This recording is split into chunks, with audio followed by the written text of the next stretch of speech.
morning, family. It's Tasha, Mom Bear Prepping. So today, you already know what time it is. Get your drink and pull up. Welcome to the channel and welcome back to the channel. I just want to take a minute and say thank you. Thank you for everybody who has been supporting me and sending me nice comments, sending me nice emails, packages, just all the nice things that you guys have been doing to support me while I ramble on the internet about prepping. I can't tell you enough. I mean, if you would have asked me when I first started if I would even have this many subscribers or this many people reaching out to me, I would have been like, there's no way. So thank you for that. Thank you for those of you that have prayed for me and my family for different things that are going on with us. And let's get into it. So today I wanted to talk about something kind of disturbing because I've been hearing a lot of reports and reading some stuff on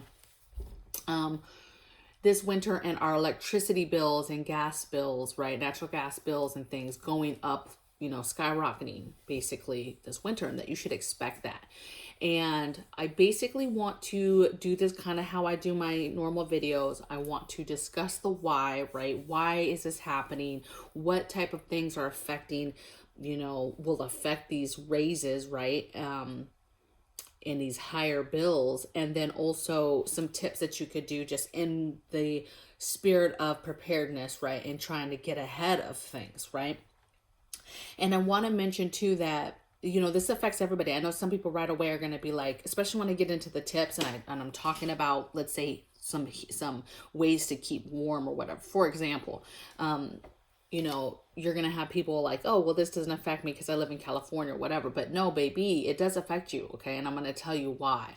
All it takes is, certain things happen and there's nothing you can do, you guys, that you're going to have to fight the same battles, all of us, when it comes to this electricity and gas. Okay. So let's get into the whys.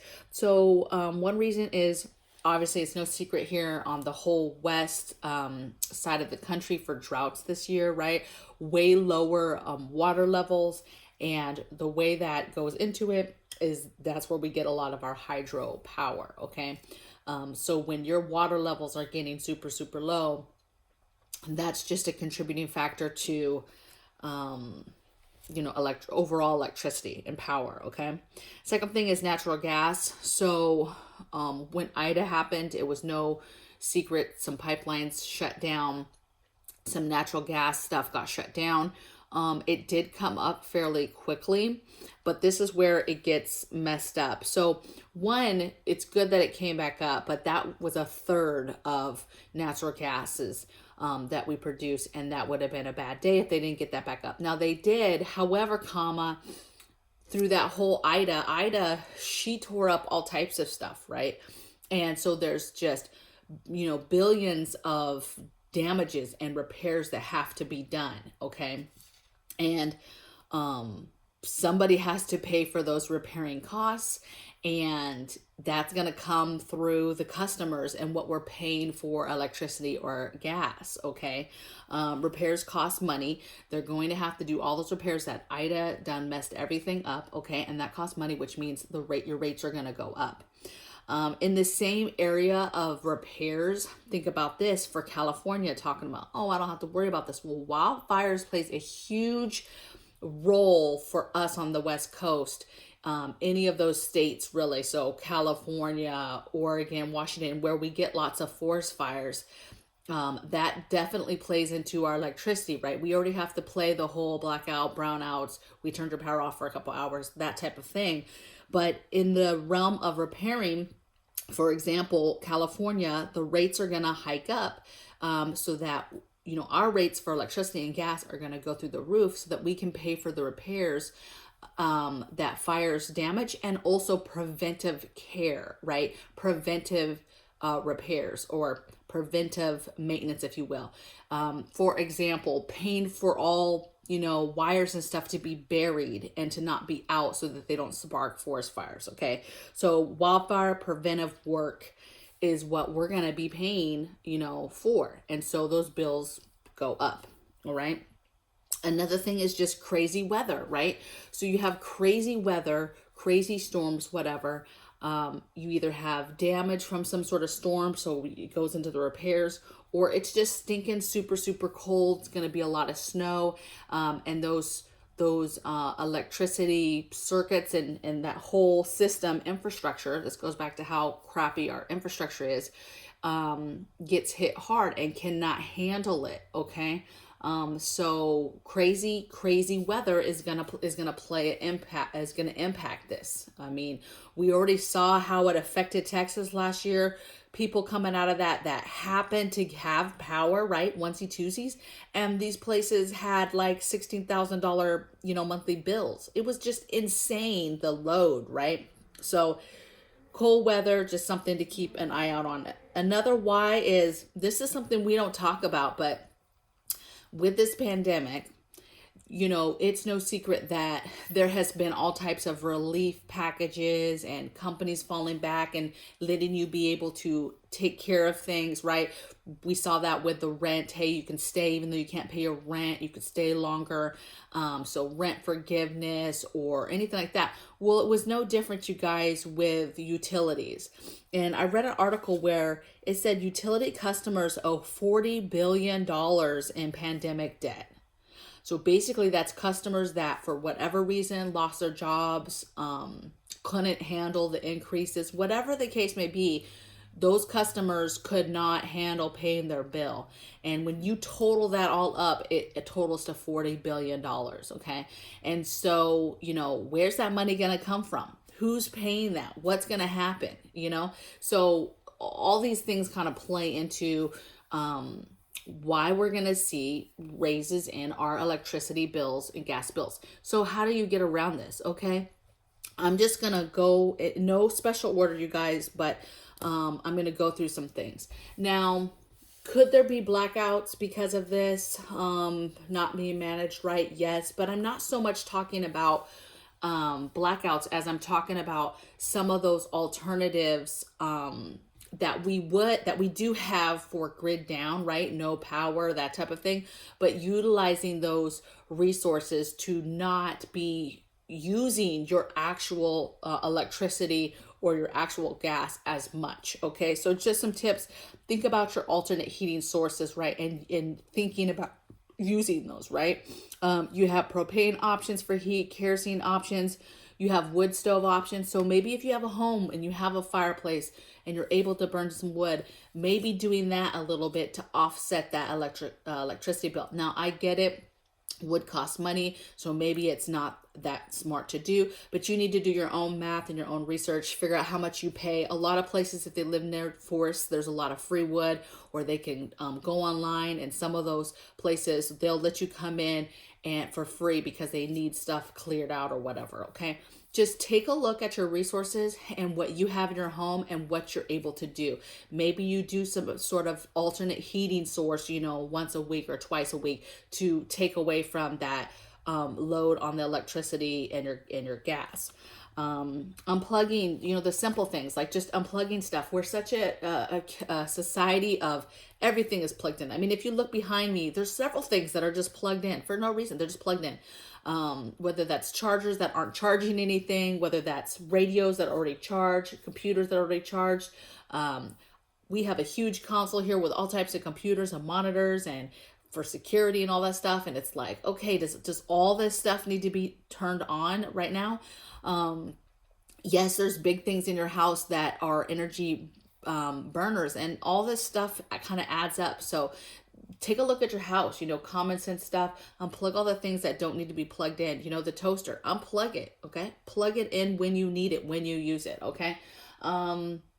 There's a lot of efficiency things, right? You can buy the efficiency bulbs, different things like that. You could do some tricks like going through your home and, unplugging every other lamp, right? Or undoing the bulb so you can't even plug it in to work it. And you literally just start running your lights in your house, not on the big ones, but maybe on lower running lamps. And you only do one per room, if that, right? So come up with some different options for lighting, maybe some different solar options. Maybe there's stuff you're running outside. Again, too, look outside, what things are plugged in outside, what things are plugged out in the garage that you're not using on a regular basis. Okay. and just minimum use stuff. Like I said, the lamps was a good example of just figuring out what do you truly need. Like minimize things a little bit, right? Take it back a notch and just start looking at it from that point of view. I put other sources. So again, it's cold in the winter, right? You're trying to run, a heater, right? So using your alternate heat sources, your buddy propanes, your kerosene, heaters, blankets, okay, things to keep you warm, okay? So more blankets instead of turning the heat way up, okay? Using things to block your windows off to block that air so that your house will stay warmer, okay? Same thing if you're somewhere hot and you're trying to stay cool. Think about your alternate cooling options as far as, battery ran fans and not running your AC, or only running your AC in one central location so that you're not running it through the whole house. Those are huge energy suckers that when it comes to that electricity bill, you'll be able to maybe figure out a little bit. Maybe you start playing around with your solar generators a little bit more and start plugging in your freezer to that and just really practice, go a stint, go a week where you're only plugging your freezer into your solar generator, and then you're practicing, recharging it outside, and then you're bringing it back in and doing that, and you're taking that freezer offline, off of the electricity, off the grid, okay, so that you can, you're practicing, but another thing is you're taking it off the electric grid that's pulling power. So just some ideas, okay? And then maybe practicing alternate cooking sources, right? If you have a gas stove, or you have, your electricity where you're cooking all types of stuff inside. Maybe you're just, again, we're not grid down. This is just you trying to find ways to save power, okay? Instead of using that stove to cook something, or that air fryer, or that electric whatever, right? You could be cooking, right? Hey, we're going to cook outside 2 times a week, 3 times a week, on the barbecue grill, or in the smoker, or, on our alternate cooking source outside. Again, we're going to practice a little bit. And all this stuff is good because it helps you practice for grid down. And then that's not such a shock if that happens one day, okay? But this is more about electric and gas bills are going to go through the roof for a lot of people across the country. And this is kind of just some ideas of how to get around that, and just sit back a little bit and minimize your life. Think about, hey, we are on a lot of electricity in this house.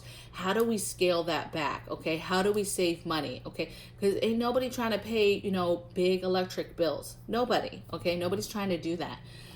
So just take a look at your options, what your house is. I'm not telling you to go out and buy anything. I'm just saying take a look at your home and the things that you are choosing to power right now.